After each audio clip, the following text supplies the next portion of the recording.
Oi, gente, tudo bem? Nesse vídeo nós vamos trabalhar com os tipos de sujeito. Se você precisa saber o que é sujeito, há um vídeo anterior a esse, onde o conceito de sujeito e predicado é explicado. Eu sou a professora Marcela e eu espero que ao final desse vídeo você compreenda e saiba classificar os tipos de sujeito. Vamos lá?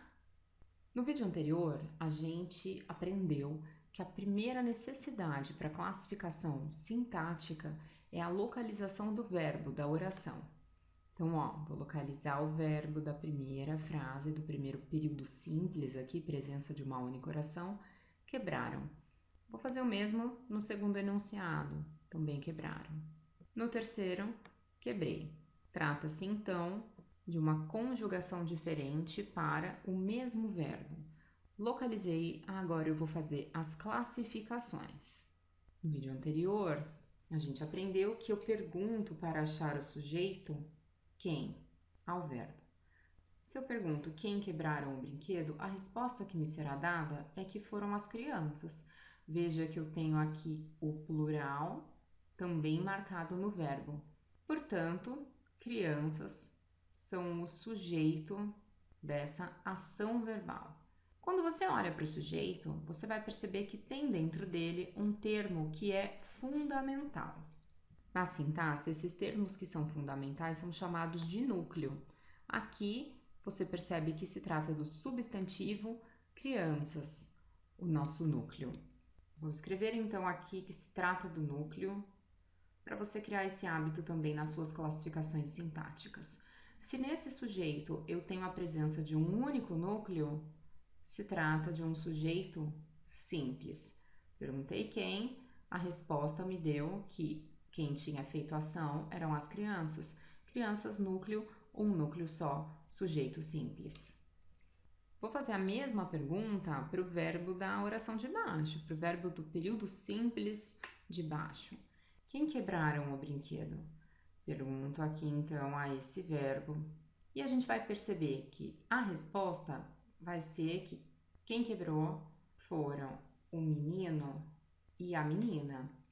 E diferentemente do enunciado anterior, eu vou perceber que os autores dessa ação verbal são dois. Então, eu tenho aqui menino e menina. Portanto, eu tenho a presença de dois núcleos, diferentemente do enunciado anterior que eu tinha um. Toda vez que eu tiver dois ou mais núcleos, trata-se do sujeito composto. Simples, um núcleo, composto, dois ou mais núcleos. Perguntando mesmo para o terceiro enunciado, a gente consegue perceber que a pergunta não vai ser exatamente respondida, ou pelo menos a resposta dela não está dentro dessa frase. Quem quebrei meu brinquedo? A gente percebe, por sentido e pelo nosso conhecimento de conjugação verbal, que alguém responde a esse enunciado. E que, embora essa resposta não esteja na oração, não esteja na frase, eu consigo mobilizar. Trata-se da primeira pessoa do singular eu. A gente consegue saber isso porque a conjugação quebrei refere-se ao eu. Então, uma das maneiras de descobrir é pela conjugação verbal.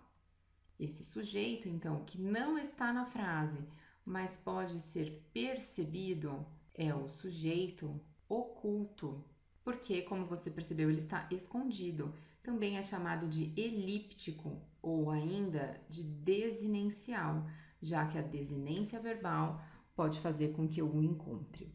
Esses três tipos de sujeitos, o simples, o composto e o oculto ou elíptico ou desinencial, são tipos de sujeitos determinados, ou seja, a minha análise possibilita que eles sejam encontrados e eu sei quem são esses sujeitos. Eles estão na frase ou são pessoas do discurso que eu consigo localizar. Por outro lado, no sujeito indeterminado, eu não vou conseguir fazer essa localização. Veja só, vou localizar a oração nos dois casos, verbo quebraram e verbo precisa-se. Localizei. Vou fazer o mesmo tipo de pergunta que eu fiz nas análises anteriores. Quem? Quem quebraram o brinquedo? Você provavelmente consegue perceber que essa pergunta fica sem resposta, porque eu não tenho condição de respondê-la. No geral, a gente vai dizer não sei, alguém, não é um desconhecido. Então, toda vez que o sujeito não tiver uma resposta efetiva, ele vai ser chamado de indeterminado. O mesmo vai acontecer aqui, ó. Quem precisa-se de brinquedos novos? Provavelmente todas as crianças, mas talvez alguma não queira. Não tenho condição de saber. Alguém. Pode então perceber que aqui, ó, a terceira pessoa do discurso, né, nas conjugações verbais, e um verbo seguido de ser e de preposição vão fazer sujeito indeterminado. Vocês devem ter visto que em todos os casos das orações anteriores, o sujeito sendo determinado ou indeterminado, era possível se fazer alguma afirmação sobre quem havia feito a ação verbal, mesmo que a resposta fosse não sei. Diferentemente dos casos que aqui estão, com os verbos choveu, houve, são, nesses contextos aqui, eu não consigo fazer nenhum tipo de conjugação, não consigo dizer ele choveu, eu chovi, ele houve, eles são 10 horas da manhã. Então, quando há essa impossibilidade, nós vamos dizer que o sujeito é inexistente. Há possibilidades para facilitar para que eles sejam identificáveis. Um caso são os verbos que indicam os fenômenos da natureza cósmicos, como chover, nevar, trovejar. Então, esses verbos não vão admitir uma conjugação. O mesmo caso para quando eu vou encontrar haver e fazer com o sinônimo de existir. Esses verbos são chamados de impessoais.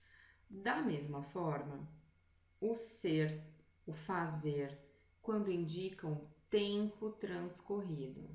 Toda vez que esses verbos ocorrerem, trata-se de um sujeito inexistente, também chamado de oração sem sujeito.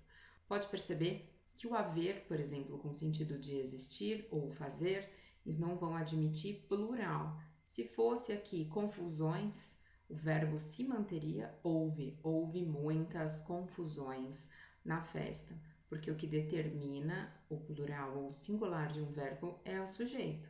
Por isso que é super importante a gente saber encontrá-lo, porque aí a gente não erra na concordância verbal.